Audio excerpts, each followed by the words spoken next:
Hello, everyone. Thanks for joining the award-winning podcast To Hull and Back, sponsored by Old Zoological Bar and Kingfisher Quality Fish and Chips. I'm your host, Nathaniel Whittingham, and tonight I'm joined by Nathan of Turfcast.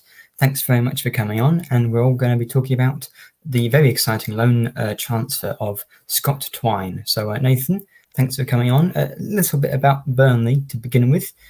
Congratulations on being promoted to the Premier League. How are you enjoying it so far? Yeah, probably had the hardest start you could have imagined against arguably the greatest team on the planet at the moment. But I thought we played all right. I thought we looked okay. A few friends that had neutrals and I've supported the teams, and they said, "Oh no, you looked okay." And the scoreline did do the performance justice. But yeah, it's positive. I think positive start. We'll take it. I think we'll take it. Yeah, well, good. And I guess Man City do usually completely demolish Burnley. Yeah, So to see yeah, them be a bit more attacking and really go for the game is probably yeah. quite encouraging. Yeah. The underlining thoughts from the game was at least it wasn't 6-0 again. It usually tends to be 6-0, 5-1, 5-0. So yeah, it's coming down that scoreline. So maybe next season we'll if we stay up we'll get closer to 1-0. I think so. Yeah. Got to start somewhere. Okay. Well, we're here to talk about Scott Twine. Now, this is a transfer saga, perhaps not quite as exciting as Fraser Campbell, who we were linked to signing every single year for about a decade. We had him on loan in 2008, and then we signed him in 2017, I think. And he scored a few goals against us in the meantime. But Twine, we almost signed him on a permanent from MK Dons. I think what I'm aware of, you maybe give your Yeah, insight, but that we agreed a deal and he was happy to yeah, sign for us, but then Burnley were willing to pay a bit more. Is that yeah. right? Sounds about right. It seems to be the common theme with our transfers that summer. We did obviously we didn't. I wouldn't say we went out and bought the league because we I know there's a common joke about that we did last year, but we sort of had to build a squad. Basically, we needed to do it by any means necessary. So yeah, I think we did just come in and I think we just paid them bigger wages. I think it came down to, and I think we did pay slightly more on the transfer fee. But I do think that that I think Scott got lured in with the Vincent Company pool. That's becoming quite evident that we seem to be swaying a lot of players now, no matter where they're from or who else they're linked with. We tend to sort of get that pull just by Vincent Company, not necessarily Burnley now. So you could probably say Twine signed for Vincent, not Burnley, to an extent. So yeah, Okay. don't take it personally. It wasn't. He didn't choose Burnley over Hull. I think he chose Vincent Company over Hull. So Yeah, fair enough. Well, our manager's changed since then, so it's probably more of an attractive proposition at the moment. So yeah. he was clearly the best player for in League One the year before with 33 goal involvements. Did he live up to that hype?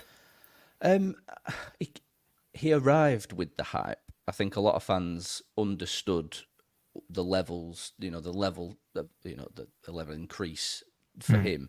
They understood that, but they also understood there was a talent there, like a serious talent. He did rip it up in League One. He was, talked about a lot, and some of the goals he scored, the performances he put in, and we were excited because at the start of the season we were sort of we didn't expect to see where the season went to. We were sort of hopeful for playoffs and let's see where we can get to and whatnot because we knew we had to do a rebuild. So Scott coming in, he was tipped with a lot of excitement, and the fans were looking forward to seeing him, and yeah, he came on against Huddersfield in the first game of the season. I think like 10 minutes ago, and he sort of rattled the top right, stanch to the crossbar and the post, of his first touch. So we were thought, I know he didn't score, but we were like, oh yeah, he's got something to prove here. So yeah, he started off really well, and like I say, he got people excited. But then, of course, he was injured for most of the Yeah, season. Is that a cause of concern? Because last year we had many signings that we made who yeah. were injured for a lot of the time.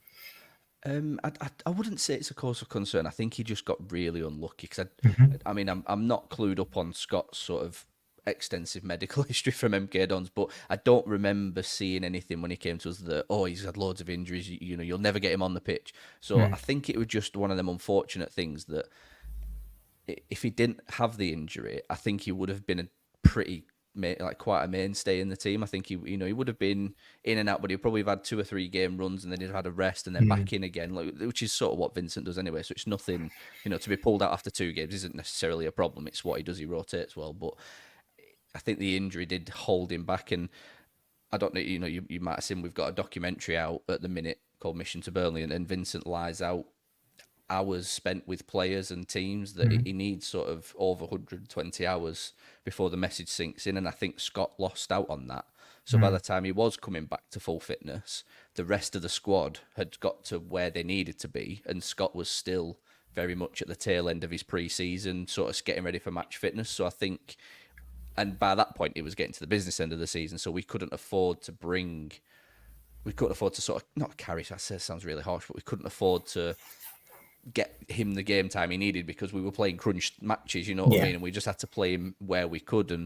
And the games he did play, he shone. He was really good. He had he had that excitement factor, and I'm sure we'll talk about it later. But his dead ball ability was Mm. very, very good, and he did win us a game or two here and there with his dead balls. But yeah, the injury set him back. Nothing to worry about on my end, I don't think. It's not. He's not going to come on crutches, and he's not going to sit on the bench injured most of the time. I think he's going to be fine. I think Vincent's got him in a good shape over pre-season as well, like a lot of the lads have. So Yeah. I think he's okay.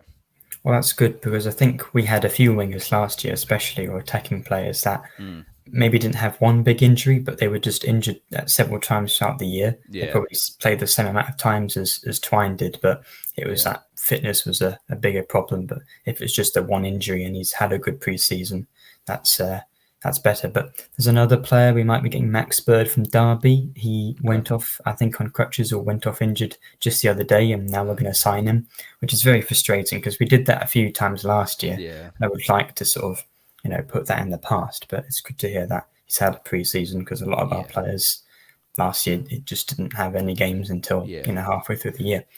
yeah. So I mean, you mentioned about the free kicks there. Mhm. Are there any other qualities? I'm going to do a pun. Is he good at threading through balls? No, he's very good at that. He's my my gripe with Scott, and it is a common sort of thought amongst fans. He's got all the attributes to. He has got God's given gift to be a very, very excellent footballer. Like he That's good to really, hear. really does. Like his ceiling is probably beyond Burnley. I think like he really is. He's a good footballer. Oh, I poor think he's Burnley. just he's just still learning his way in the game. I think he just lacks that.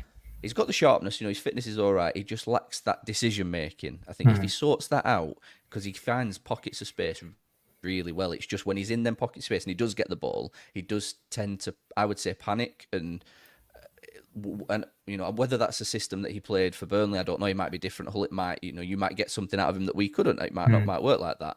But I just found his sort of decision making was a bit behind where we needed. We had players making runs, and he was sort of look at it and think about it, and then play the ball. But then it's too late. It's Hmm. gone. It's offside. But as a footballer, as a creative attacking midfielder, he's very, very good at what he does. And like I say, if he gets in the right system and he gets given that freedom, and other players can maybe create a bit more space for him Hmm. to let him do his thing, I think he'll produce for you. But yeah, like I said, his dead ball ability is very good. Like I said earlier, he came on first 10 minutes, and he wellied one against the post, like on his first touch of the game, that live on Sky. So from that moment on, we knew it was something special. And then I think it was West Brom. We were 1-0 down, and Hmm. it got to sort of the 80th minute, and Scott had just come on, and we won a free kick very close to the edge of the box. Like you wouldn't expect him to have a shot there 'cause it's just too close. It's one of them cliches. It's too close, but Hmm. he stepped up with all the stadium watching him, and he needed to put it away. And that the pressure on that goal was, if we won that, it sort of didn't seal it, but it sort of felt, it made everything go, yeah, we're going up now. Like that's it, Yeah. we're going up. So the pressure was on that goal, and Hmm.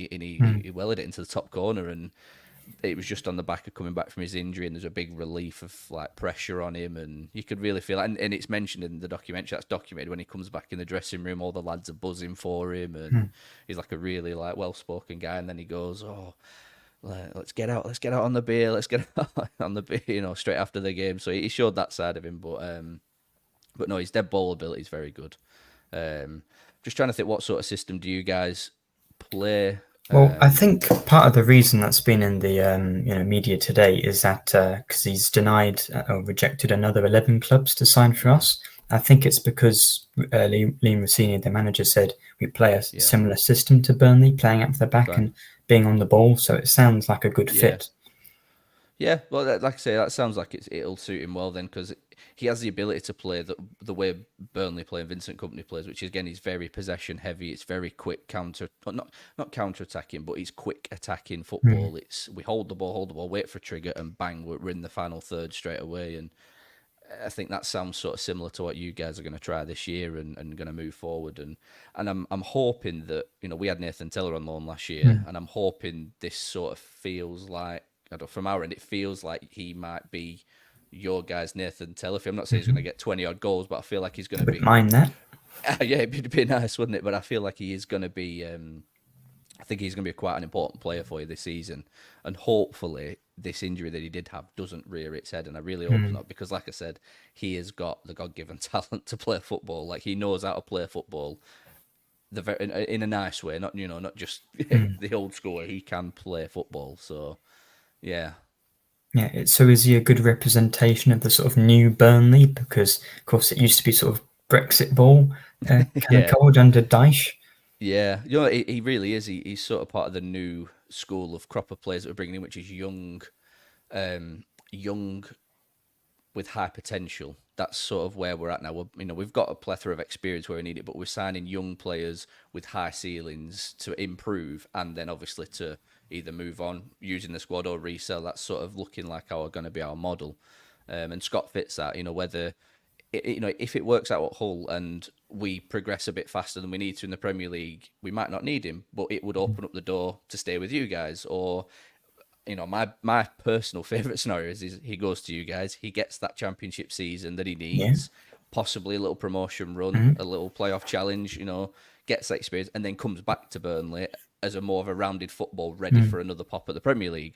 Or we come down and he comes straight back onto our books and we use him for another, mm, like it. So that's, I feel like it's what we want to do with the players that sort of, could be in the first team, but probably need that bit more experience. mm. Yeah, it sounds like if he does have a good year, then he could well be in the Premier League Yeah. with Either. perhaps either club. Yeah. Um, so we were talking about his decision making. Do you think that? I mean, of course, this would perhaps happen at any club, but Yeah. this is a good move for him just to get the game time and perhaps have that time to bed into the system, which he didn't have because of his injury at Burnley. Yeah, I think it's probably a bit harsh me saying that what I did about him, but it probably does all add up that he didn't get the pre-season that he needed. Mm, We've got some players that have come back this summer that that look completely different from last summer that we signed in January, because they've had the pre-season. So maybe I'm thinking he missed out on that valuable training pitch time, that he did feel the pressure maybe a little bit more, so that slowed his decision making down, and that was a frustration amongst the fans. If you listen back to quite a few Turfcast episodes, you'll probably hear the games that Scotty played in, that we were like, oh, he's so good, he does this, that, and the other, but he needs to release it quicker. mm, He just needs to, and that probably will come the more games he plays. And that was him playing 20 minutes here, 30 minutes there, starting in a Carabao Cup game, or playing an FA Cup match, or getting half a game. He never had a real bank of games where he got to bed into a team. But that was just, I think, wasn't against Scott. I think it was just the momentum and the caliber of players that were in that starting 14, I think, mhm, that last season, because we went on such a good run towards the back end of the season. It were hard for anyone to break into that main bulk of players. So mhm, I'm not going to use it to criticise him too much, but I would caveat that if he goes to Hull with that sort of decision making nervousness, then I'm mm. hoping he can get a run of games to get out of that, because that's what he needs. I think, like I said, he just needs that run of games to settle and, like I say, get his feet stuck into a team, I think. I think one of the main reasons we're excited about this signing is not just because he's a good player on the ball, Yeah, but at set pieces, as we've mentioned, he's scored more yeah, than anyone else in the top four leagues the last 2 seasons, even with yeah, a third or 2/3 of last year being injured, yeah, and he's good at assisting them and scoring. And I don't think we've scored a direct set piece since 2019 with wow, Grzycki, if you know about him. So, and then from corners, we were very good at them in League One, but then mm, up to the Championship last 2 years, we've really struggled. So yeah. I've seen the goals he scored, but tell us about the amount of misses he's had. Does he have 100 free kicks and only scored two?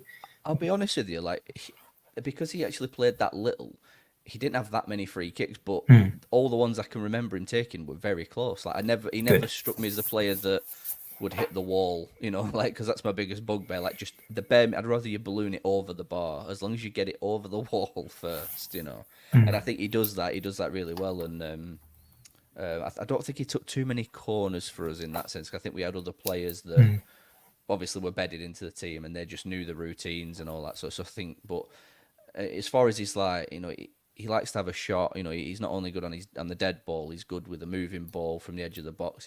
He has a good strike on him. Like I say, and I think again a lot of it. I just caveat around it. It's confidence and nervousness. If he just shakes it all off again, I think it'll just unlock something. And I think hmm, I'm hopefully that, like I mentioned with the Vincent Company thing, it might be that makes some players nervous. I don't know why. It might, Vincent Company is one of the best centre halves to grace the game. You know what I mean? It might just be that some players would idolise him maybe too much and maybe just get a bit nervous. I don't know. I'm just probably throwing mud at the wall and hopefully something will stick with it. But hmm, hopefully he can go to Hull. Maybe has a bit of confidence about him because he's now going to go into a dressing room as a, oh, that's Scotty Twine that got promoted last year. No, he could be the big dog in the dressing room potentially.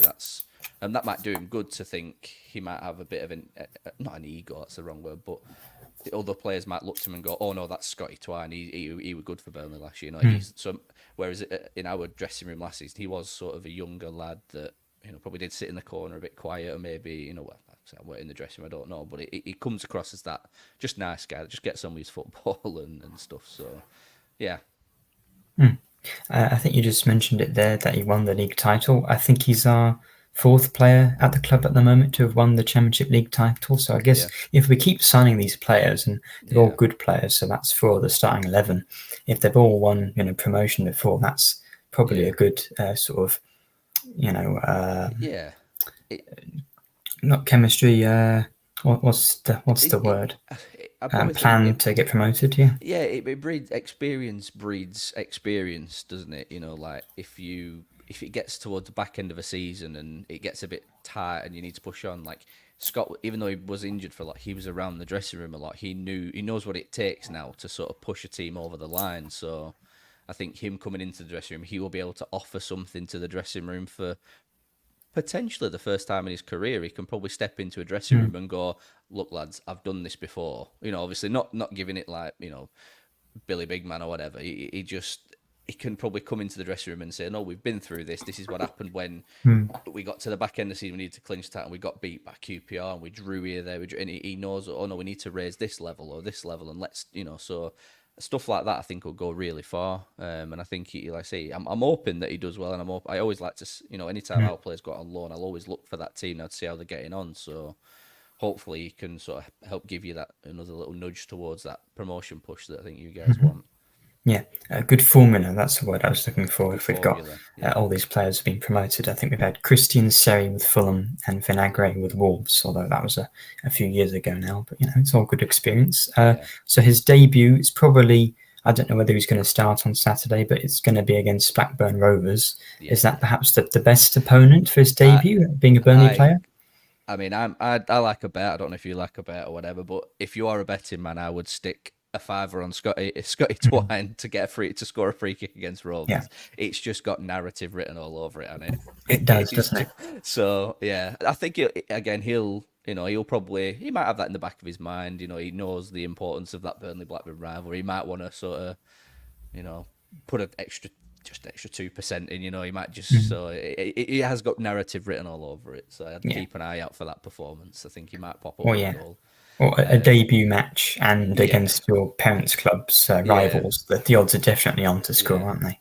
Yeah, I agree. I think he probably has to start. I think he's come back. Like I said, another criticism of him was he was a bit lightweight. It felt at times. He just looked a bit skinnier than the other lads on the pit. Especially in the champ. It's a rough league, is the championship. There's some heavy challenges to get thrown around and stuff like that. So there was times when he looked like he just got shouldered off the ball a bit too much. But he has come back this season. I think he looks a bit stockier and a bit fitter and a bit leaner and So I think, I think he'll do well for you. I really, really do. I think he will. Well, good. Well, thanks for all of the insight. I'll just ask you a little bit about how you think Burnley are going to do Yeah. this year, because I'm interested. And from my knowledge, the Burnley squad, at least before you made some signings, looked too good for the Championship, but not good Mm. enough for the Premier League. You've said you've made about 9 signings, so Yeah. I'll just get your prediction on where Burnley are going to finish this year. Yeah. I say it's Vincent Kompany that's done this to fans, but he's got us all sort of believing and hoping. He is leading us into battle this year, and he's sort of got us all believing we can actually do something, because straight after the game on Friday, where we just got beat 3-0, the first line he says is, "It it scares me how the Burnley players don't realize how good they can get."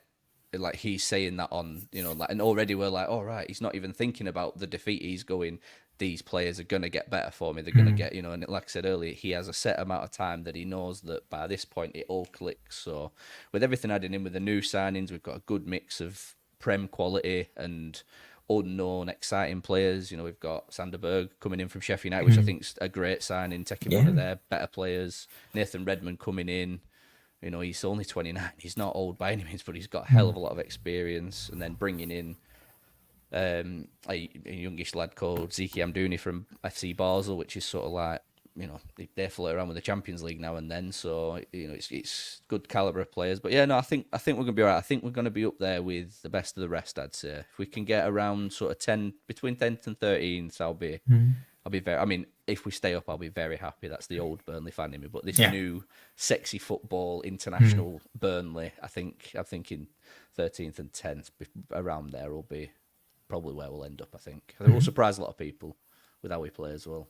Cool. Oh, well, so you're from the podcast called Turfcast, and Uh-huh. you mentioned about the documentary. Do you have an interview with someone who made that recently? Yes. Yeah, we put that out about a week or so ago. We had an interview with the the exec producer or showrunner, Matt Hodgson, and he talks about the access behind the scenes and what he thought he got from it.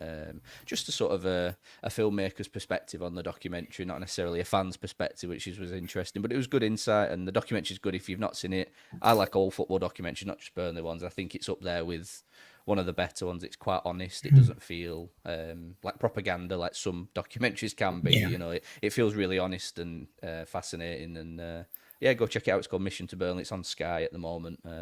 So if you've got Sky, if not, then I think you'll just have to find other means to watch it. Well, thanks for coming on, Nathan. No I've problem. really liked this feature. We've not done this before. Yeah. Getting a fan on to talk about a new signing. I guess it's rare you make a signing that perhaps is exciting as this one. Mm. Although we've been teased by lots of journalists at City at the moment, because we're allegedly going to make a signing next week, a young English winger like Twine, but from the Okay. Premier League on a permanent deal. That's allegedly more exciting than Twine. Very I good. mean, That's that exciting. sounds from how you're talking about him today, Yeah. that if we are going to sign someone better than him, that's very exciting for Yeah. a non-parachute payment club, especially. So might be doing that again with someone else next week. So thanks again, Nathan. Thanks No for problem. everyone listening and commenting and subscribing. And we'll be back on Sunday for hopefully Twine scoring a free kick against Blackburn, and we can I be hope so talking too. about that. So thanks again, Nathan, and we'll see you next week.